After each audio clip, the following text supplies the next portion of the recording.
का मानसून सत्र शुक्रवार को खत्म हो गया है। सदन में सरकार और विपक्ष में जमकर टकराव हुआ। पक्ष और विपक्ष की नोकझोंक के बीच सत्र में करीब 15 बैठकें हुई, जिसमें 12 बिल पेश हुए, 4 बिल पास हुए। इस सत्र में सबसे ज्यादा काम भी हुआ।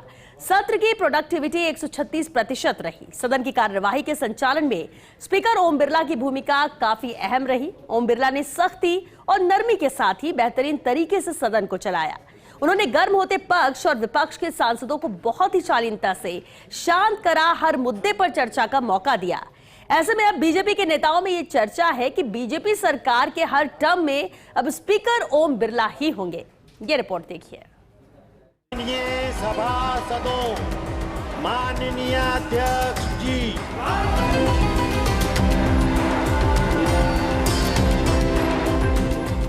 ओम बिरला ने एक मुस्कान से निपटाए सारे काम। जी बैठ जाइए, नहीं तो लोग कहेंगे बिहार को बहुत ज्यादा दे रहे हैं। 136% परफॉर्मेंस। बिरला ने तोड़ा अपना ही पिछला रिकॉर्ड। आपके दल के माननीय सदस्य प्रश्न पूछ रहे, आप बोलने नहीं दे रहे उनको।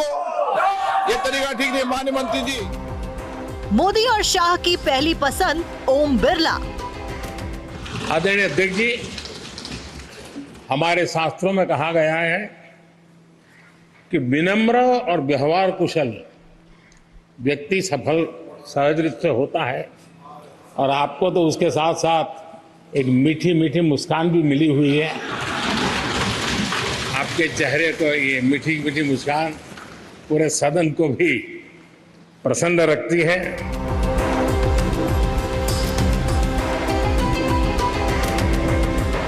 काम भी हुआ, चर्चा भी हुई। बिरला की भूमिका अहम रही।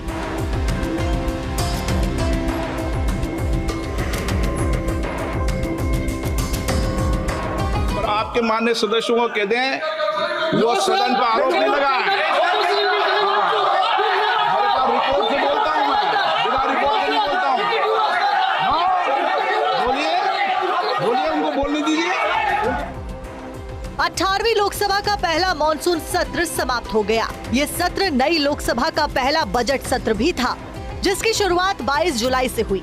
9 अगस्त तक चले संसद के मॉनसून सत्र में काम भी हुआ और बजट पर चर्चा भी हुई। सदन को चलाने में स्पीकर ओम बिरला की भूमिका काफी अहम रही। ओम बिरला ने इस सत्र में एक बार फिर अपने व्यवहार कुशलता की छाप छोड़ी। सत्ता पक्ष और विपक्ष के सांसदों को अनुशासन के लिए प्रेरित किया।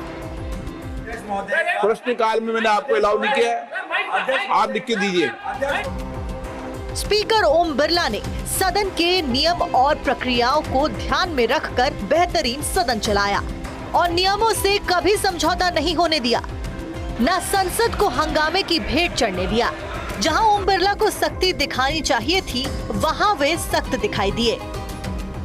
जहां नर्म होना चाहिए था, वहां नरमी से काम किया।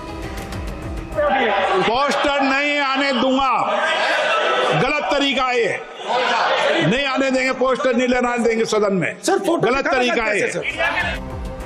शुक्रवार को संसद का मॉनसून सत्र खत्म हो गया। पूरे सत्र में कुल 15 बैठकें हुई, जो कि लगभग 115 घंटे चली। सत्र के दौरान सदन की प्रोडक्टिविटी लगभग 136% रही। 23 जुलाई को वित्त मंत्री निर्मला सीतारमण ने बजट पेश किया, जिस पर करीब 27 घंटे 19 मिनट तक चर्चा हुई। इस चर्चा में 181 सदस्यों ने भाग लिया। इसके साथ ही संसद में कुल 12 विधेयक पेश हुए, जिनमें से 4 विधेयक पारित हुए। वित्त विधेयक 2024, विनियोग विधेयक 2024, जम्मू कश्मीर विनियोग विधेयक 2024। ओम बिरला की कार्य कुशलता को देखते हुए भारतीय जनता पार्टी के नेताओं में इस तरह की चर्चा है कि अब बिरला ही हर टर्म में लोकसभा के स्पीकर होंगे। सदन में हंगामे से ज्यादा कामकाज हो, जनहित के मुद्दों पर बात हो, इसके लिए पीएम मोदी और गृह मंत्री अमित शाह ने पूरा साथ दिया। याद कीजिए कि जब राहुल गांधी नेता विपक्ष के तौर पर संसद में पहली बार बोल रहे थे, तब पीएम मोदी ने कहा था कि देश का संविधान मुझे सिखाता है कि मैं नेता विपक्ष को गंभीरता से सुनूं। लोकतंत्र ने और संविधान ने मुझे सिखाया है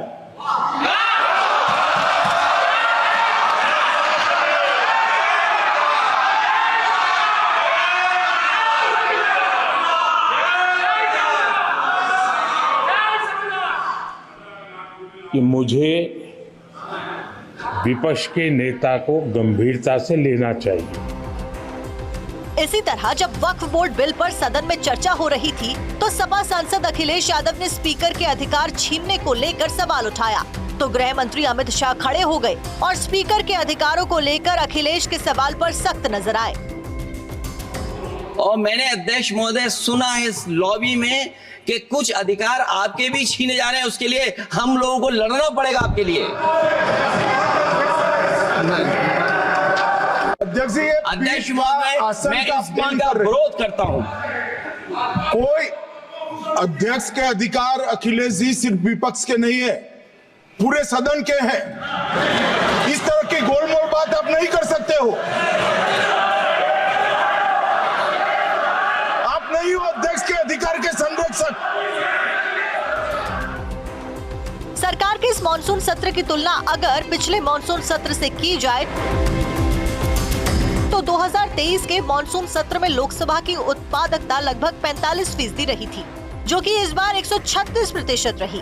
2023 में 23 दिन सदन चला, जबकि इस बार 19 दिन सदन की कार्यवाही चली। इस तरह पिछली बार 23 दिन में 17 बैठकें हुई तो इस बार 19 दिन में 15 बैठकें हुई। स्पीकर ने जिस तरह से इस मानसून सत्र में सदन चलाया वो काबिले तारीफ है। पीएम मोदी पहले भी स्पीकर ओम बिरला की तारीफ कर चुके हैं। ओम बिरला जी वो शख्सियत है जो जनप्रतिनिधि के नाते राजनीति से जुड़ना बड़ा स्वाभाविक था, लेकिन उनकी पूरी कार्यशैली समाज सेवा केंद्रित रही। समाज जीवन की कहीं पर भी पीड़ा अगर उनको नजर आई तो पहले पहुंचने वाले व्यक्तियों में से रहे। और ऐसा एक संवेदनशील व्यक्तित्व आज जब स्पीकर पद पर हम सबको अनुशासित भी करेंगे,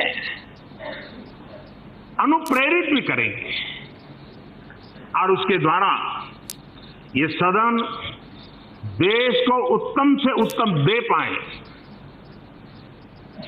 एक कैटलिक एजेंट के रूप में, एक पदासीन के जिम्मेवारी के रूप में और सालों की सामाजिक संवेदना वाली जिंदगी जीते के कारण मुझे विश्वास है कि उत्तम तरीके से इस चीजों को कर पाएंगे। सदन में भी हमने देखा है वो मुस्कुराते हैं तो भी बड़े हल्के से मुस्कुराते हैं, वे बोलते हैं तो भी बड़े हल्के से बोलते हैं। और इसलिए सदन में मुझे कभी कभी डर लगता है कि उनकी इस जो नम्रता है, विवेक है, कहीं कोई उसका दुरुपयोग न कर दे। लोकसभा के मानसून सत्र में देश के कई हिस्सों में आए लैंडस्लाइड, बाढ़ और जान माल के नुकसान पर भी चर्चा हुई। इसके साथ ही ओलंपिक में मेडल जीतने वाली खिलाड़ियों को बधाई दी गई।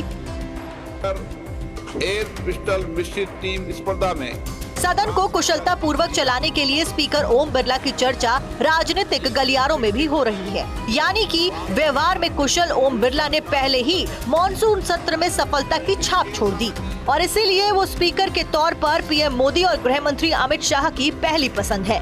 Bureau report, Bharat 24।